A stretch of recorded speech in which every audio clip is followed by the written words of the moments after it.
இந்த மகா சிவராத்திரி இயற்கை நமக்கு கொடுத்திருக்கிற ஒரு மகத்தான அன்பளிப்பு.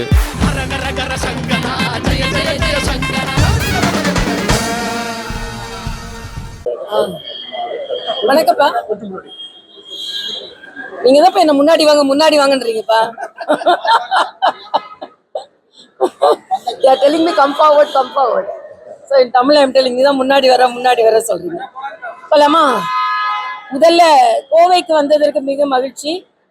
என்னோடு எங்களுக்கு உறுதுணையாக இருந்து எங்களோடு வாங்க மற்ற மாவட்ட தலைவரைங்க கட்சி பணியாற்றி கொண்டிருக்கின்ற மரியாதைக்குரிய சுதாகர் ரெட்டி அவர்களோடு இங்கே பத்திரிகையாளர்களை சந்திப்பதிலும் புதிய மாவட்ட தலைவர்கள் அவர்களோடு பத்திரிகையாளரை சந்திப்பதிலும் மிக்க மகிழ்ச்சி.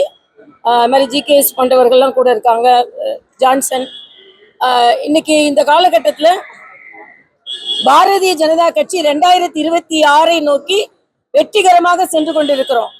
திராவிட முன்னேற்ற கழக திராவிட மாடல் அரசு முற்றிலுமாக தோல்வி அடைந்த அரசு. இன்னைக்கு மொழியை வைத்து அவர்கள் அரசியல் செய்து கொண்டிருக்கிறார்கள். மொழியை வைத்து மட்டுமல்ல, இன்று எந்த அரசாங்க நிர்வாகமும் சரியாக பணியாற்றவில்லை.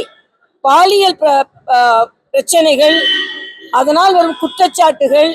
இன்னைக்கு பாத்தீங்கன்னா அரசு ஊழியர்கள், அரசு மருத்துவர்கள், ஆசிரியர்கள் எல்லோருமே வேலை நிறுத்தத்தில் ஈடுபட்டு கொண்டிருக்கிறார்கள்.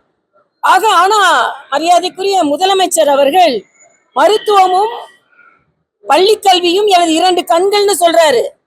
ஆனா அவரு மருத்துவமனையில போய் தடுப்பூசி போடல, தனியார் மருத்துவமனையில தான் போய் தடுப்பூசி போட்டார். மந்திரியோட பிள்ளைங்க, பேர பிள்ளைங்க எல்லாரும் பிள்ளைங்கன்னு சொல்றதா பேர பிள்ளைங்கன்னு சொல்றாரு. ஏன்னா அப்பான்னு சொல்றாரா, தாத்தான்னு சொல்றாங்களா, தாத்தா அப்பாவா வராங்களா, அப்பா தாத்தாவா வராங்களா, ஒன்றும் புரிய மாட்டேங்குது. அதனால பிள்ளைகள் இல்லை என்றால் பேர பிள்ளைகள். அமைச்சர் அவங்கெல்லாம் எங்க படிக்கிறாங்கன்னு எல்லாருக்குமே தெரியும். ஆக அப்பட்டமான இரட்டை வேடம் போட்டு கொண்டிருக்கிறது திராவிட மாடல் அரசு.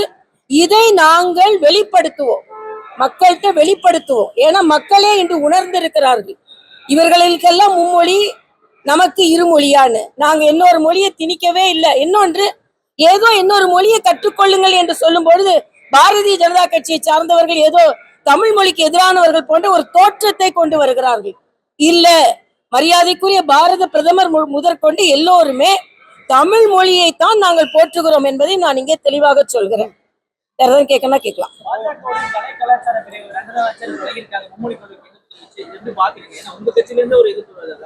இல்ல, அதாவது அவங்க எவ்வளவு வருஷம் கட்சியில இருந்தாங்க, யாரு கரெக்டு. அதாவது விலகுதல், சேருதல், இதெல்லாம் அது ஒரு கொள்கையின் அடிப்படையிலா எதன் அடிப்படையில் எங்க கட்சியை பொறுத்த மட்டில் பாரதிய ஜனதா கட்சி உறுதித்தன்மையோடு இருக்கிறது. எங்களோட சுதாகர் ரெட்டி எங்க கூட இங்க வந்திருக்கிறாரு. ஒரு பார்வையாளராக இருந்தா கூட எவ்வளவுக்கு எவ்வளவு தொண்டர்களோடு இணக்கமாக இருக்கிறார்கள். அதனால இது சும்மா ஏதோ பாஜக அவங்க விலகுறாங்க இவங்க விலகுறாங்கலாம் இல்ல. பாஜகவின் கொள்கையில் இருந்து உண்மையான தொண்டர்கள் யாரும் விலக முடியாது, உண்மையான தலைவர்கள் யாரும் விலக முடியாது. இன்னொன்று, இந்த காலத்துல மக்கள் எங்களோடு இருக்கிறார்கள், அதைத்தான் உண்மையாக சொல்லுகிறேன். இப்போ ஒரு டிராமா ஒன்று ஆரம்பிச்சிருக்காங்க. என்னன்னா, அந்த குழந்தைங்க கொண்டு காசை கொண்டு கொடுக்குற மாதிரி, அதை குழந்தைங்களை வச்சு பேச வைக்கிற மாதிரி. தயவு செய்து குழந்தைகளை வைத்து நீங்கள் அரசியல் செய்யாதீர்கள்.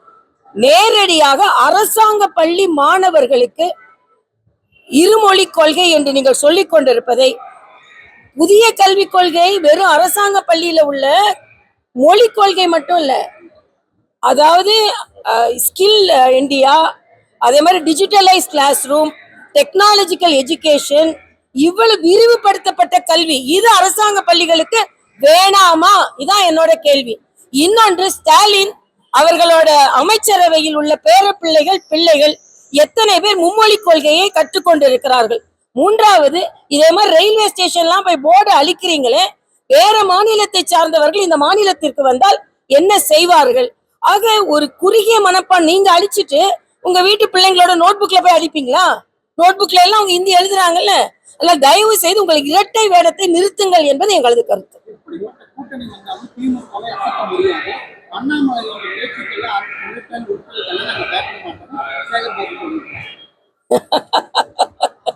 அப்புறம் எதுக்கு ட்ரெண்ட் பண்ணீங்க? அதுக்கப்புறம் ட்விட்டர் போடுறீங்க. சேகர் பாபான்னு பயப்படுறாருன்றதை தெரிஞ்சுக்கிட்டே பயப்படுறாரு. ஒரு செங்கலை கூட உருவ முடியாதுன்னு சொன்னாங்க. செங்கலை உருவதில்லை, நாங்க செங்கோலே சட்டமன்றத்துல நிறுவோம்னு சொல்லியிருக்கோம். அதனால நாங்களும் அவங்களான்னு பாத்துக்கலாம். பயப்பில்லைன்னு பயந்து கொண்டு இருக்கிறார்கள் என்பதுதான் எங்களது கருத்து. படிக்கிறதுனா கூட மும்மொழி கொள்கையில வந்து நடைமுறை சிக்கல்கள் நிறைய இருக்கு அப்படின்னு சொல்றாங்க. ஏன்னா அதுக்கான போதுமான ஆசிரியர்கள் இல்ல அப்படிங்கறதெல்லாம் நடைமுறை சிக்கல்கள் இருக்குன்றாங்க. அது எப்படி பாக்குறீங்க? ஏன்னா ஒரு வந்து ஒருத்தர் ஹிந்தி படிக்கணும்னு விரும்புவாரு, இன்னொருத்தர் தெலுங்கு படிக்கணும்னு சொல்லுவாரு, இன்னொருத்தர் மலையாளம் படிக்கணும்னு சொல்லுவாரு. எல்லாத்துக்கும் தனித்தனியா ஆசிரியர்கள் வைக்க முடியுமா அப்படிங்கிற ஒரு கேள்வி இல்ல. அது அதாவது நிர்வாக ரீதியாக வைக்க வேண்டும் என்றால் வைக்கத்தான் செய்வாங்க. அதை பத்தி உங்களுக்கு என்ன கவலை? ஒரு மாணவி படிக்கணும்னு நினைச்சா கூட அதுக்கு ஆசிரியர்களை நியமித்துட்டு போறாங்க. இன்னைக்கு நீங்க, நான் கேட்கிறேன், ஸ்டாலின் வந்து பகுதி நேர ஆசிரியர்களை நிரந்தரமாக்க ஆக்குனாங்களா? மருத்துவர்களை ஆக்குனாங்களா? ஆக உங்ககிட்ட 1000 ஓட்டை இருக்கு.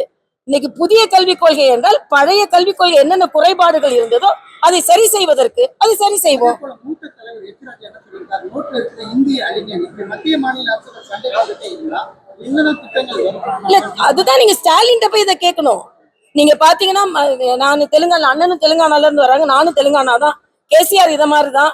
பிரைம் மினிஸ்டர் வந்தா கூப்பிட மாட்டாரு. மத்திய அரசு திட்டம் எதையுமே அவர் பின்பற்றல. அதனால அவர் வீட்டுக்கு அனுப்புனாங்க மக்கள். ஏன்னா மத்திய அரசின் திட்டங்கள் மாநிலத்துக்கு வேணுமா இல்லையா? இப்ப இதேதான் இவங்க பின்பற்றாங்க. அதனால ஸ்டாலின் முதல்ல மத்திய அரசிடம் இருந்து வருகின்ற நல்ல திட்டங்களை, விஸ்வகர்மா திட்டம் ஏன் வேணான்றீங்க? நீட் ஏன் வேணான்றீங்க? மக்கள் மருந்தகம்னு மரியாதைக்குரிய பாரத பிரதமர் கொடுத்தது இன்னைக்கு முதல்வர் மருந்தகம்னு மாத்தி வச்சிருக்கீங்க. மருந்து கொடுக்கறது நல்லதுதான். ஆனா வீடு வீடா மருந்து கொடுக்கறோம், நீங்க இன்னைக்கு கடைக்கடையா மருந்து கொடுக்கறோன்றீங்க. ஆக என்ன நடந்து கொண்டு இருக்கிறது தமிழகத்துல என்பதுதான். காப்பி அடிக்கிறத தவிர வேற ஒண்ணும் நடக்கல. கல்விக் கொள்கையில சைன் பண்ணாதான் 2025 கோடி தருவோம் அப்படின்னு மத்திய அரசு வங்கி அனைத்து அரசு. இது எப்படிப்பா வஞ்சிக்கிறதுன்னு சொல்ல? இந்தியா முழுவதும் எல்லா மாநிலங்களுக்கும் இந்த திட்டம் தானே. தமிழ்நாட்டுக்கு மட்டும் இந்த திட்டம், தமிழ்நாட்டுக்கு மட்டும் இதை கொடுக்கலன்னு சொன்னா பரவாயில்ல, அனைத்து மாநிலங்களும். அதனால ஓகே, நன்றி நன்றி.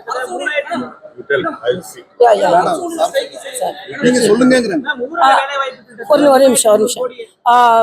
சுதாகர் ரெட்டிஜி அவங்க எங்க பார்வையாளர், அவங்க கொஞ்சம் நேரம் பேசுவாங்க.